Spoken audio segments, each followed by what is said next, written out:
1734, Cidade Proibida.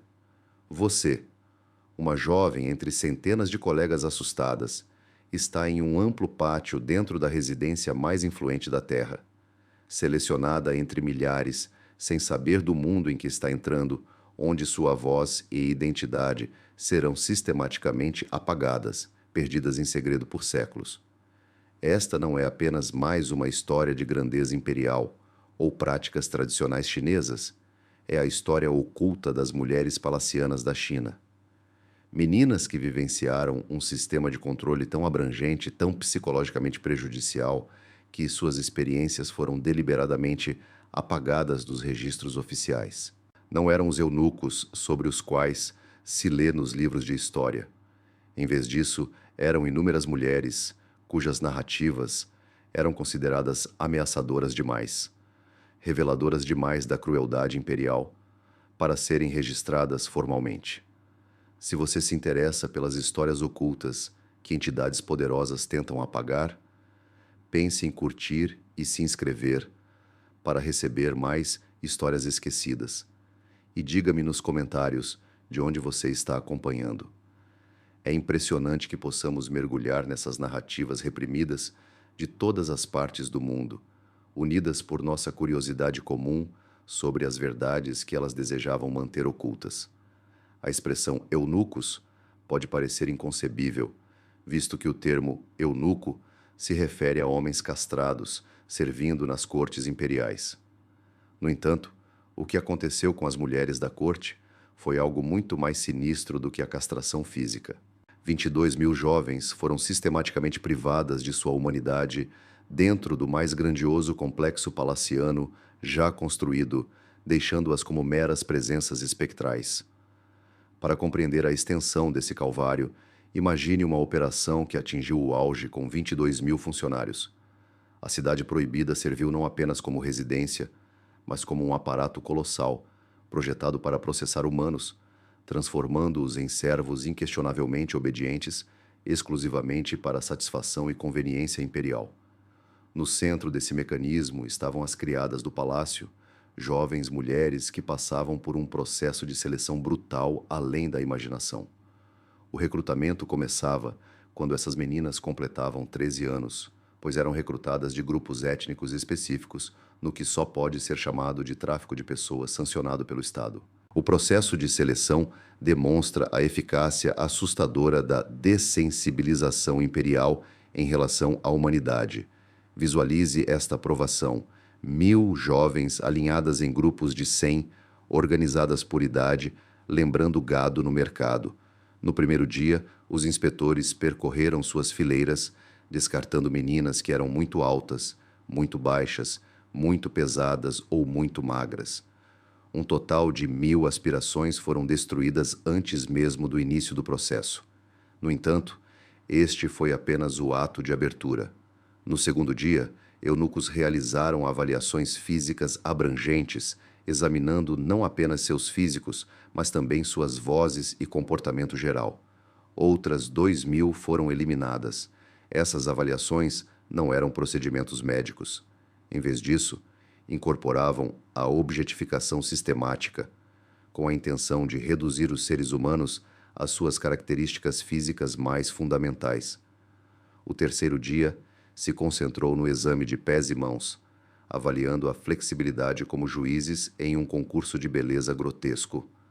Outras 1.000 meninas foram dispensadas, com os sonhos de suas famílias em frangalhos. No entanto, a fase mais intrusiva e humilhante ainda estava por vir. 1.000 adolescentes passaram por avaliações médicas angustiantes supervisionadas pela corte, procedimentos que causaram traumas em meninas e levaram à eliminação de 700. Considere o seguinte: eram indivíduos de 13 anos, categoricamente crianças, submetidos a exames que seriam psicologicamente traumáticos para mulheres adultas.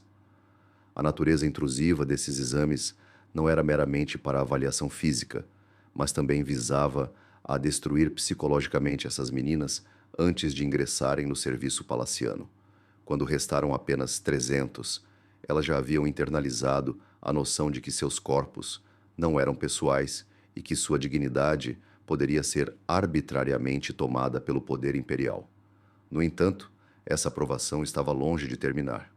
Essas últimas 300 foram acomodadas no palácio para uma série de avaliações de um mês, destinadas a avaliar seu intelecto, dignidade, temperamento e integridade moral. Imagine ser uma menina de 13 anos, separada à força de seus entes queridos, suportando avaliações físicas invasivas, seguidas de confinamento prolongado, enquanto figuras desconhecidas julgavam se você era valiosa o suficiente para uma vida de servidão.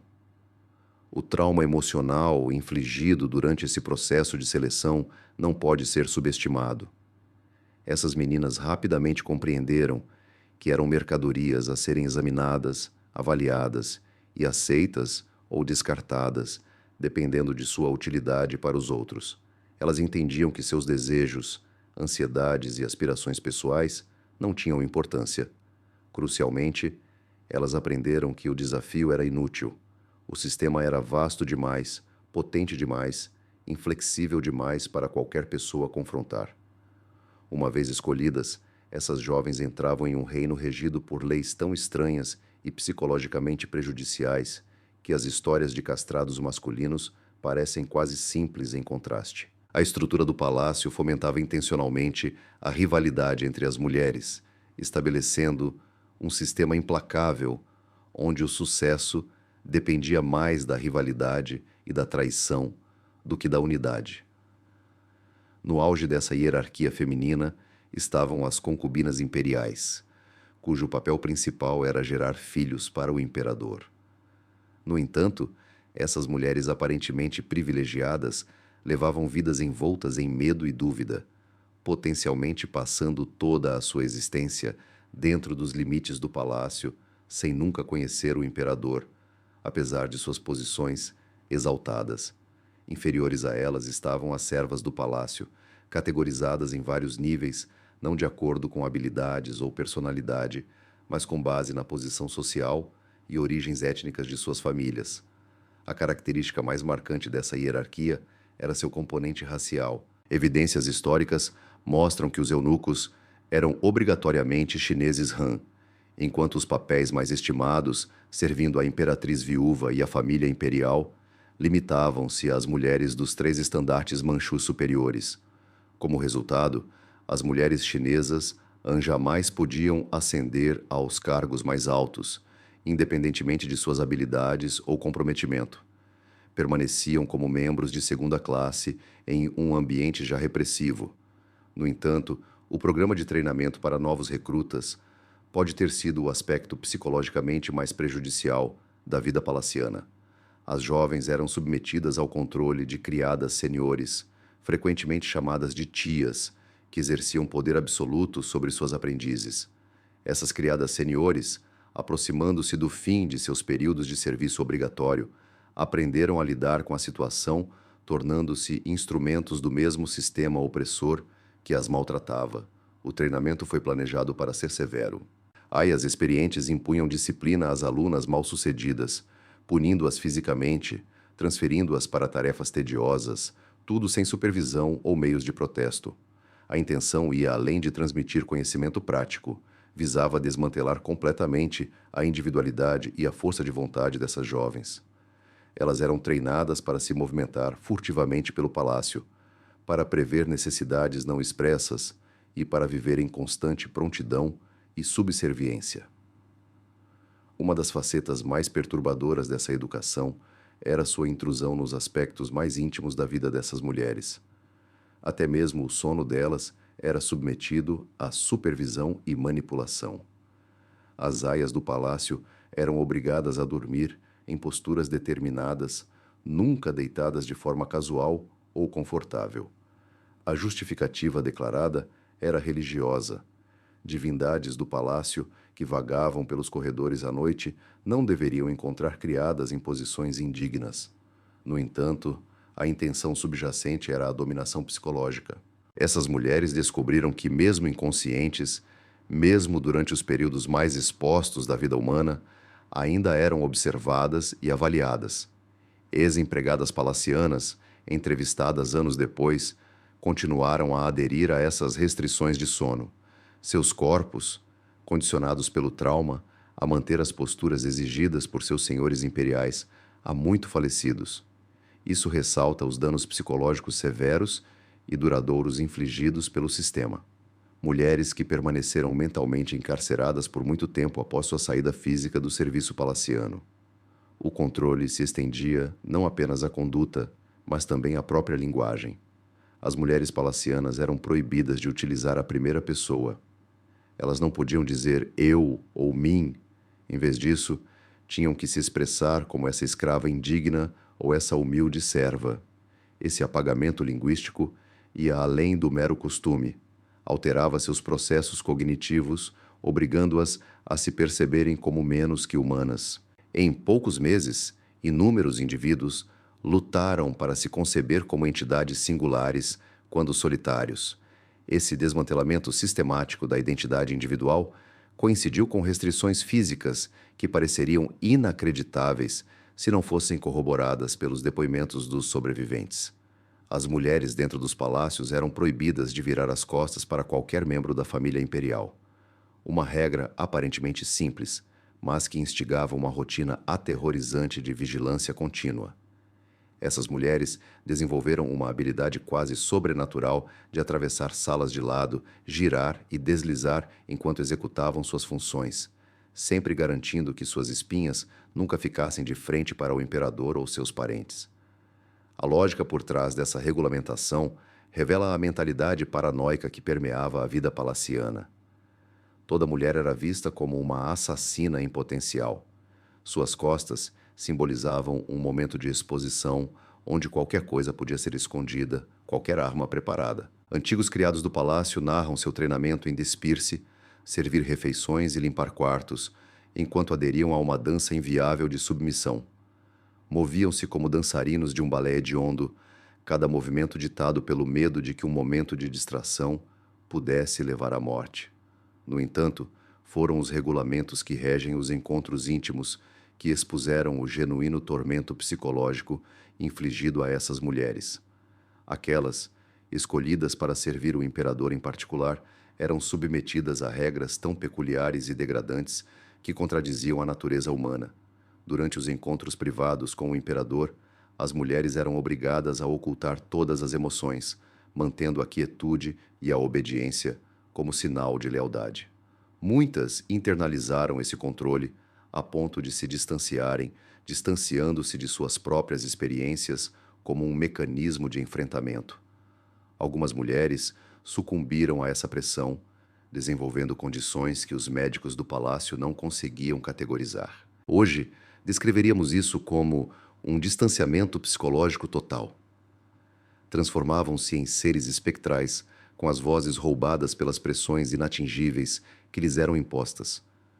Sozinhos, permaneciam mudos, com a capacidade de autoexpressão obliterada por décadas de subjugação forçada. A experiência do imperador era considerada o clímax da harmonia cósmica. As cerimônias da corte enfatizavam o timing e a hierarquia, mesmo em assuntos pessoais, com as mulheres ensinadas a se alinharem aos desejos imperiais de maneiras que refletiam os princípios religiosos. Uma mulher do palácio, em seu auge diante dele, implicaria que seu deleite terreno poderia superar o comando divino. Isso resultava em um cálculo agonizante em que as mulheres tinham que regular continuamente não apenas suas próprias reações, mas também decifrar os sutis indicadores do desejo imperial, tornando-se mestras da repressão por pura força mental.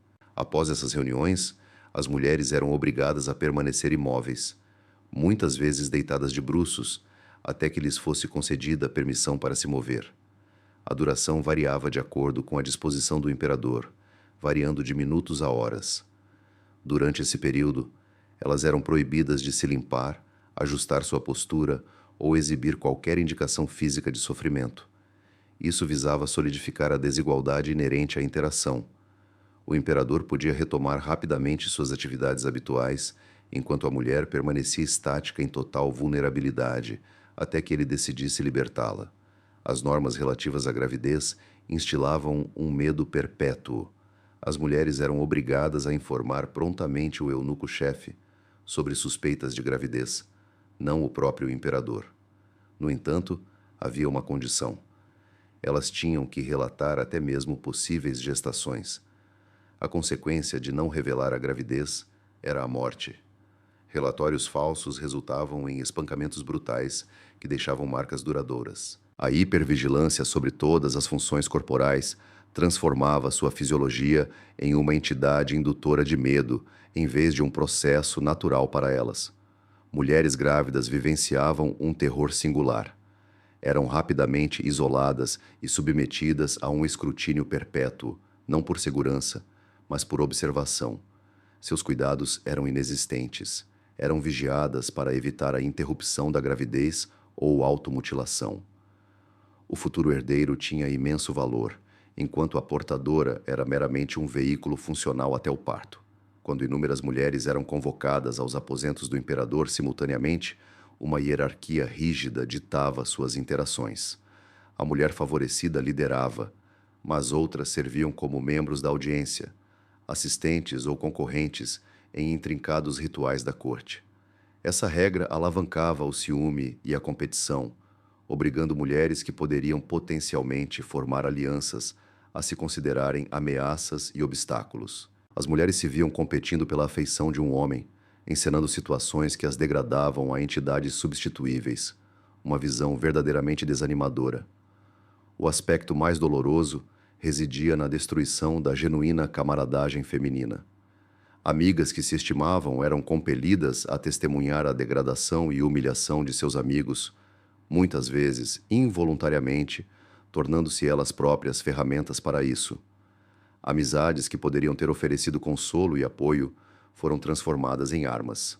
Além disso, essas mulheres tiveram que dominar a psicologia, decifrando e se adaptando rapidamente ao cenário emocional do imperador. Se ele estivesse com raiva, elas precisavam ser tranquilizadoras, sem serem presunçosas, se tristes, reconfortantes, sem demonstrar pena, se festivas, alegres, mas contidas. Isso exigia extraordinária inteligência emocional e autocontrole, resultando na perda de contato das mulheres com suas próprias emoções autênticas. Eles desenvolveram métodos intrincados de organização cognitiva, meios para compartimentar experiências, permitindo-lhes recuperar memórias conforme necessário e suprimi-las quando apropriado. Alguns conseguiram esse equilíbrio psicológico com eficácia, enquanto outros se desintegraram completamente, manifestando o que hoje identificamos como transtornos dissociativos. Sua tarefa era recordar cada minúcia de suas interações com o imperador, mas ignorar esses encontros no instante em que saíam de seus aposentos. O padrão cíclico dos desejos imperiais adicionava uma camada adicional de complexidade. Os gostos do imperador se alinhavam aos ciclos agrícolas, exigindo diferentes papéis simbólicos para os vários meses e festivais. Durante as festividades da colheita, simbolizavam fertilidade e prosperidade. No solstício de inverno, personificavam o retorno da luz e do calor. Em tempos de guerra, transmitiam energia marcial e fortaleza. Transformavam-se consistentemente em personificações de ideias abstratas, em vez de indivíduos únicos, sujeitos a mudanças intermináveis. Certas interações eram observadas por eunucos ou mulheres de alta patente do palácio, não para o divertimento do imperador, mas para manter a adesão aos regulamentos. Esses observadores tinham o dever de relatar violações de regras, demonstrações de emoção genuína ou sinais de que as mulheres percebiam esses encontros como algo além de obrigações sagradas. Isso fomentou uma cultura de vigilância perpétua, onde até mesmo as ações mais íntimas eram escrutinadas para manter costumes rituais, com as mulheres nunca sabendo quando estavam sendo observadas, ou quem poderia estar informando sobre elas. O sistema de troca de presentes expôs outra dimensão de controle psicológico.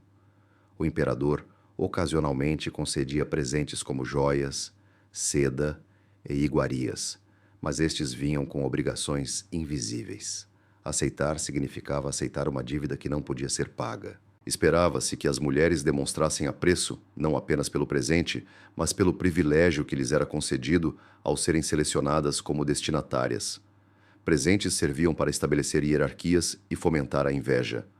Aqueles que recebiam tornavam-se alvos de ressentimento, enquanto a recusa era considerada um desrespeito à generosidade imperial. Atrás desses muros, essas mulheres carregavam um fardo extra que se estendia muito além do palácio. Suas famílias eram essencialmente mantidas em cativeiro para garantir a obediência. O perigo não era apenas para a vida de seus parentes, mas também para sua honra, status social e futuras perspectivas conjugais. Uma mulher que desfavorecesse o imperador arriscava não apenas sua própria morte, mas a aniquilação de todos aqueles com quem ela havia se importado, criando uma pressão psicológica que se estendia por gerações. À medida que essas mulheres envelheciam dentro do palácio, elas enfrentavam talvez a verdade mais dura de todas: o declínio inexorável de seu valor em uma sociedade que valorizava a juventude acima de tudo. As mulheres buscavam métodos para se manterem atraentes sem esforço evidente, envelhecendo com elegância, porém sutilmente, reconhecendo sua importância decrescente, enquanto ainda lutavam por reconhecimento imperial contra concorrentes mais jovens. As práticas de beleza tornaram-se cada vez mais extremas e perigosas, à medida que lutavam contra o tempo. Elas empregavam cosméticos tóxicos contendo chumbo, que gradualmente danificavam sua pele, proporcionando a cobiçada tez pálida e, ao mesmo tempo, envenenando-as por dentro. Suportavam tratamentos dolorosos para preservar a aparência jovem, desenvolvendo distúrbios alimentares e obsessões por exercícios em uma tentativa inútil de deter a passagem do tempo. As afortunadas pereciam jovens, poupadas da agonia de testemunhar seu próprio apelo, desvanecendo aos olhos do imperador. As desafortunadas viviam para testemunhar a chegada de novos grupos de meninas de 13 anos, medrosas e substituíveis, destinadas a preencher seus papéis no ciclo eterno da exploração imperial. No entanto, a característica mais assombrosa desse sistema era o destino que aguardava a morte de um imperador. Algumas mulheres escolhiam o sepultamento ritual, um gesto de devoção simbolicamente ligado à ideologia imperial e às estruturas de lealdade alimentadas pelo medo, salvaguardando assim sua honra e a segurança de sua família. Alternativamente, elas poderiam sobreviver como viúvas, marcadas para sempre por sua conexão com um monarca falecido, impedidas de se casar novamente ou ter filhos. A partir do momento em que uma mulher ingressava no serviço palaciano, ela era obrigada a desenvolver um vínculo com a morte, encarando-a não como um fim, mas como o cumprimento definitivo do dever. As mulheres escreviam cartas para seus parentes, expressando sua decisão. Criavam poesias sobre sua devoção e contribuíam para a criação de sua própria mitologia, mesmo enquanto se preparavam para sua própria morte. Relatos históricos indicam que inúmeras mulheres palacianas optaram pelo sepultamento em detrimento da imprevisibilidade da viuvez. Elas se adornavam com suas sedas mais suntuosas, usavam suas joias preciosas e se posicionavam dentro dos aposentos que cercavam o túmulo do imperador. Posteriormente, as entradas dos aposentos eram simbolicamente fechadas como um último ato de devoção para nunca mais serem reabertas. No entanto, apesar de todos os esforços para subjugá-las, certas mulheres conseguiram desafiar o sistema, cultivavam línguas secretas que permitiam a comunicação secreta, codificando mensagens nos arranjos de flores ou na escolha de tecidos para o traje imperial. Criavam diálogos codificados que ostensivamente discutiam os deveres do palácio, mas na verdade transmitiam informações sobre possíveis rotas de fuga ou as alertavam sobre eunucos perigosos. Algumas formas de desafio eram sutis: olhares demorados, cantarolar desafinado, uma maneira peculiar de servir chá que soletrava palavras proibidas. Outras eram mais evidentes. Escassos registros palacianos sugerem alusões a pactos de suicídio, tentativas de fuga e gravidezes ocultas das autoridades. Em 1542, um grupo de mulheres do palácio desafiou a autoridade com ousadia, plenamente conscientes das repercussões, mas movidas pelo desejo de momentos de genuína tomada de decisão. Em um ousado ato de resistência, elas pretendiam assassinar o imperador Jujande. Registros históricos mostram que essas mulheres cronometravam estrategicamente seus movimentos nas noites em que o imperador visitava os aposentos de sua concubina favorita. Depois que a concubina e sua comitiva partiram, deixando o imperador sozinho, as mulheres se moveram. Elas o contiveram quando uma mulher tentou estrangulá-lo com uma fita de cabelo, mas esse método falhou. Em sua pressa e incompetência, elas deram um nó incorreto em uma corda de cortina de seda em volta do pescoço dele, evitando uma constrição letal. Temendo ser descoberta, uma das conspiradoras alertou a imperatriz Fang, que era esposa do imperador. O imperador ficou inconsciente até o dia seguinte, momento em que a imperatriz Fang tomou uma ação decisiva. As mulheres no palácio eram submetidas a uma pena incomum e emblemática por traição, destinada a servir de advertência e a apagar da consciência sua rebeldia. Ao mesmo tempo, suas famílias enfrentavam a execução para impedir qualquer retaliação. Esse evento foi omitido principalmente dos arquivos oficiais, considerado perigoso demais para ser registrado extensivamente. Mas vestígios persistem em diários pessoais e correspondências estrangeiras. A tentativa mal-sucedida de assassinato expôs tanto a bravura quanto a absoluta impotência das mulheres do palácio. Apesar de sua prontidão para abrir mão de tudo, por um vislumbre de libertação ou vingança, sua existência protegida as deixou despreparadas para a violência. Elas foram obrigadas a usar fitas e laços de cortina, pois não tinham os meios para armamento convencional, reduzidas à utilização criativa de itens de seu entorno imediato. A severa retribuição decretada, juntamente com sua aplicação a familiares inocentes, ressalta como o sistema imperial utilizava a brutalidade demonstrativa para incutir medo em potenciais rebeldes. Todas as mulheres do palácio estavam cientes do destino que se abateu sobre os conspiradores, e o aviso era inequívoco. A resistência não colocaria em risco apenas a própria vida, mas também a vida daqueles que lhe eram queridos. O ato de violência mais generalizado contra mulheres do palácio ocorreu em 1421, logo após o imperador Yongle revelar a cidade proibida. Circulavam boatos de que uma de suas concubinas favoritas havia tirado a própria vida devido a um relacionamento ilícito com um eunuco dentro do palácio, supostamente como resultado da impotência sexual do imperador. Envergonhado por esses rumores, Yongle decidiu reprimir qualquer pessoa que pudesse revelar a verdade. Ele informou ao palácio que a concubina havia sido envenenada, prendeu 2.800 mulheres de seu harém e ordenou que fossem executadas por esquartejamento. Durante essa execução generalizada, até mesmo os servos mais jovens do palácio, alguns quase adolescentes, foram apanhados nos expurgos indiscriminados do imperador. A extensão impressionante desse massacre, quase 3.000 mulheres e meninas exterminadas para salvaguardar a vaidade de um único homem, ressalta a absoluta difamação das mulheres que habitavam o palácio. Embora nenhum registro oficial reconheça esse massacre, existe um testamento de Lady Cui, uma das concubinas do imperador que estava ausente do palácio na época. Seu testemunho, oculto em arquivos particulares por séculos, oferece a única prova substantiva desse evento horrível. Logo após seu retorno, Lady Cui e as 15 concubinas restantes foram enforcadas com cordas de seda branca na cidade proibida, no dia do funeral de Yongle. A omissão deliberada desse massacre nas crônicas oficiais demonstra como as autoridades imperiais se esforçam para ocultar evidências de suas atrocidades contra as mulheres. Pesquisadores estão gradualmente desenterrando omissões em relatos históricos sobre o sistema imperial, revelando verdades dispersas em correspondências pessoais, despachos diplomáticos e depoimentos de sobreviventes que escaparam aos limites da hierarquia palaciana. Essas lacunas na documentação foram intencionais e não coincidentes, servindo como parte de um esforço organizado para ocultar o verdadeiro funcionamento da administração imperial.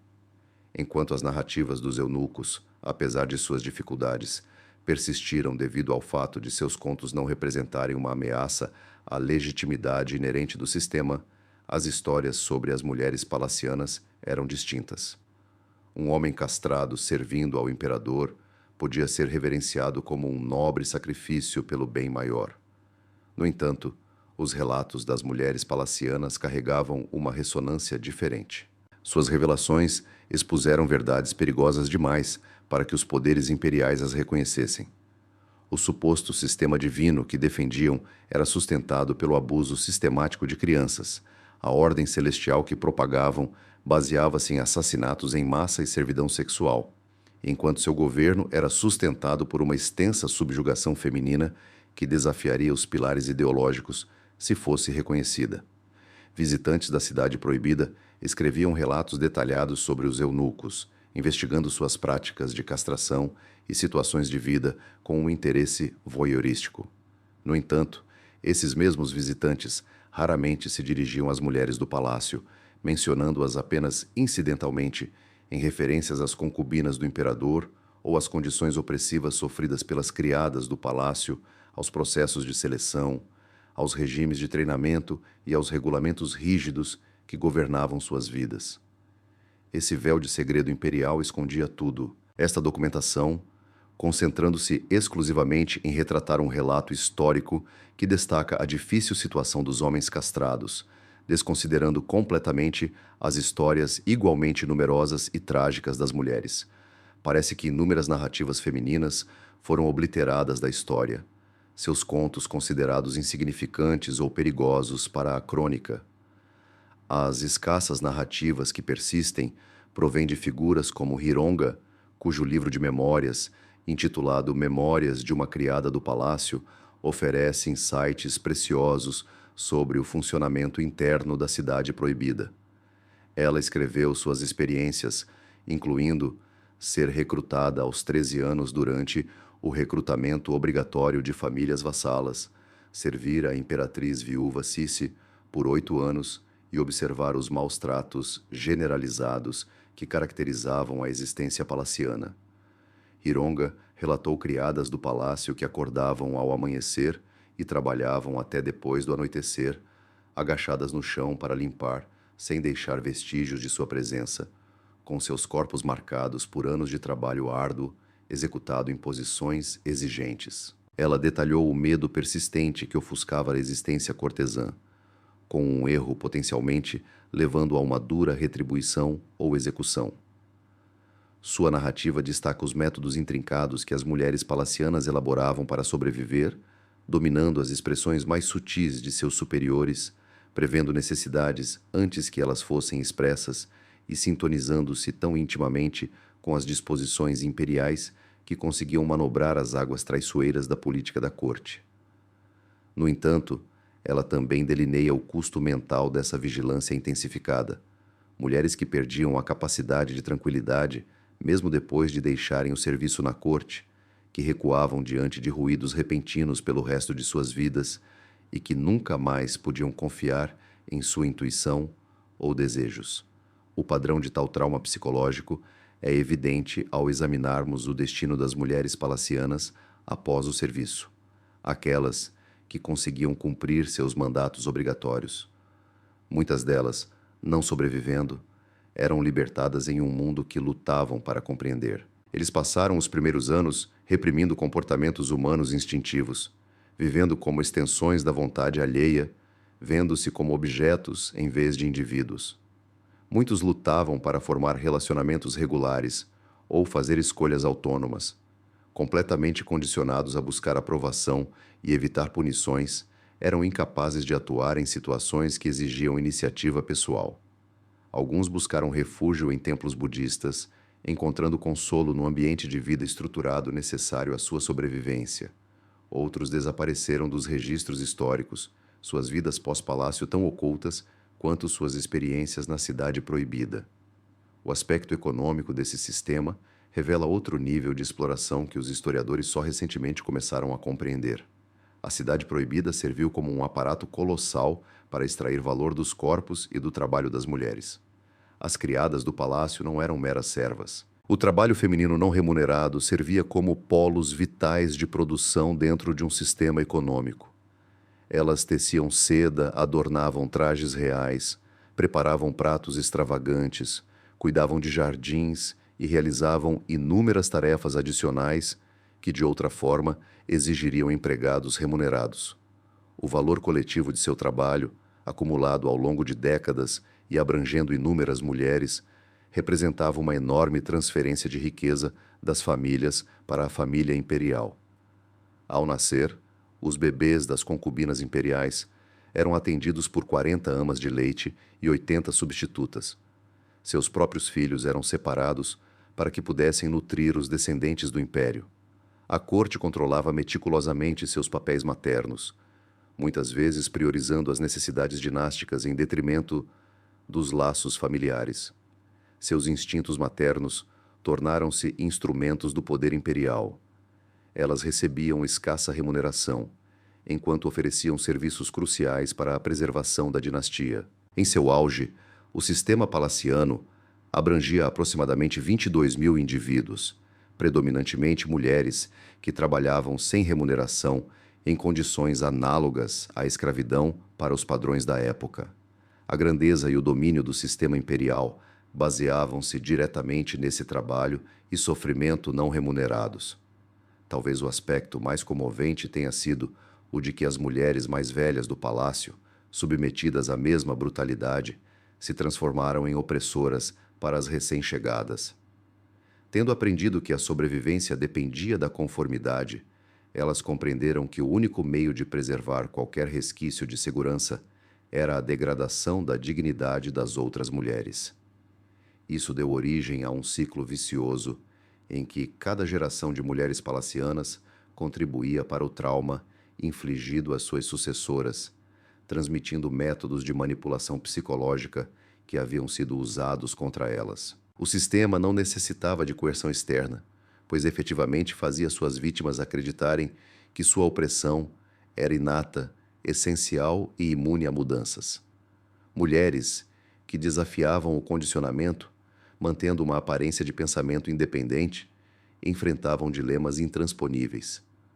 Podiam arriscar a fuga, cientes de que o fracasso significava não apenas sua própria morte, mas também represálias contra seus parentes. Alternativamente, podiam lutar pela rebelião, cientes de que a revelação levaria ao tormento e à execução para si mesmas e seus apoiadores.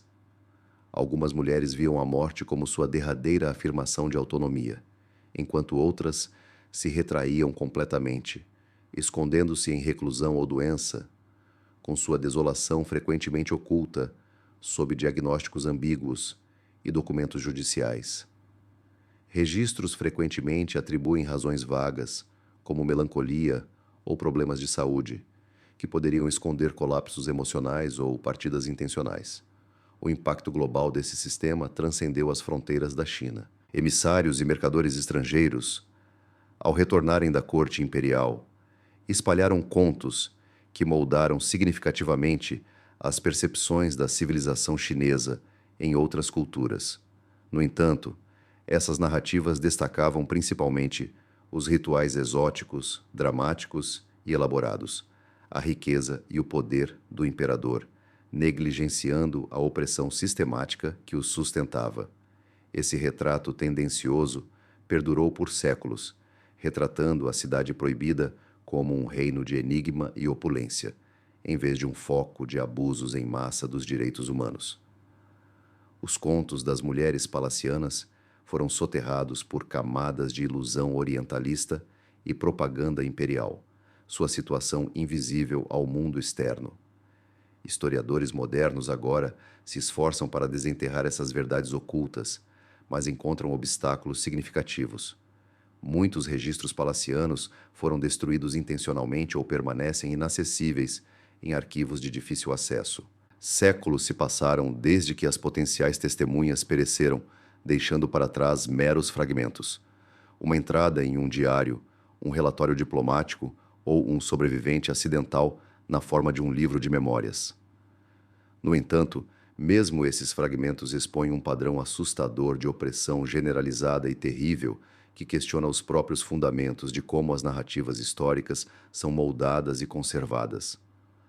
A saga das mulheres palacianas chinesas transcende suas experiências pessoais, destaca como suas histórias foram deliberadamente obliteradas da história, como as estruturas de poder ocultam evidências de sua própria crueldade e como as vozes dos impotentes podem ser sistematicamente silenciadas por séculos. O termo eunucas encapsula uma verdade fundamental sobre o que foi infligido a essas mulheres. Apesar de não sofrerem castração física como os eunucos tradicionais, esses indivíduos experimentaram uma forma potente de emasculação psicológica e social que foi igualmente devastadora para sua humanidade. Eles foram metamorfoseados de seres humanos autônomos em instrumentos do governo imperial. Sua individualidade e desejos metodicamente erradicados, até que nada além de servidão permanecesse. Mergulhar em sua história nos obriga a transcender os relatos oficiais, a buscar a verdade nos interstícios entre os fatos registrados, a prestar atenção a vozes que foram deliberadamente silenciadas. Isso nos obriga a ponderar quais outras narrativas foram ocultadas, quais outras verdades consideradas perigosas ou incômodas demais para salvaguardar. As mulheres imperiais da China antiga não eram meras vítimas passivas. Eram seres humanos que descobriram meios de se rebelar, de preservar sua dignidade, de nutrir uns aos outros em meio a adversidades intransponíveis. A narrativa encapsula uma brutalidade aterradora aliada-se a uma tenacidade indomável, abrangendo subjugação arraigada e desafio heróico. Crucialmente, esta história nunca deveria ter sido publicada. Portanto, recontá-la hoje serve como uma reparação para as inúmeras mulheres cujas vozes foram silenciadas na história.